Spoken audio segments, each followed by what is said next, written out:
Election కూడా వస్తుంది. జగన్ గారు గవర్నమెంట్ వస్తేనే హ్యాపీగా ఉంటుంది. ఎందుకంటే ఆయన చేసే పథకాలు అన్ని పథకాలు హ్యాపీగా ఉన్నాయి.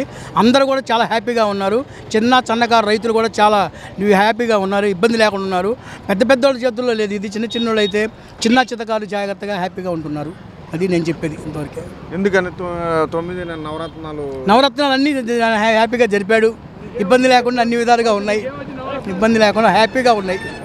నవరత్నాలు బ్రహ్మాండం చేశాడు జగన్ గారి ప్రభుత్వంలో. మీకు ఎలాంటి ఇబ్బందులు ఏం లేవు. దాని గురించి ఆలోచించే పని లేదు. ఏ వ్యక్తి కూడా చెప్పడానికి లేదు. అంత బాగా చేశాడు గవర్నమెంట్ని.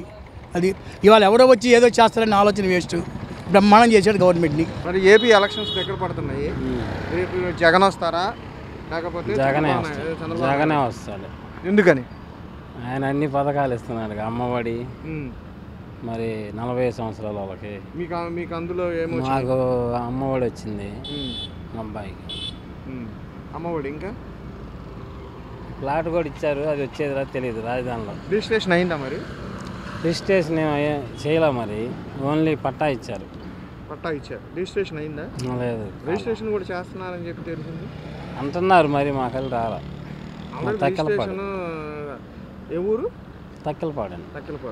రిజిస్ట్రేషన్లో సచివాలయంలో చేస్తున్నట్టు చెప్పారు అంటున్నారు. మాకు తెలిసింది.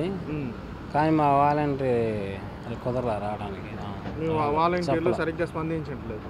అంటే అమ్మాయికి మ్యారేజ్ సెటిల్. ఇప్పుడు జగన్ వస్తే బాగుంటుంది. జగన్దే బాగుంది ప్రస్తుతానికి పరిపాలన. మీరు రేపు ఎవరికి ఓటేస్తారు? రేపు ఇప్పుడు ఈ మరుక్షణం మీకు ఓటిస్తే ఎవరికి వేస్తారు? జగన్కే వేస్తారు. 100% పక్కాగా జగన్కే వేస్తారు. ఫ్యాన్కే ఓటేస్తారు.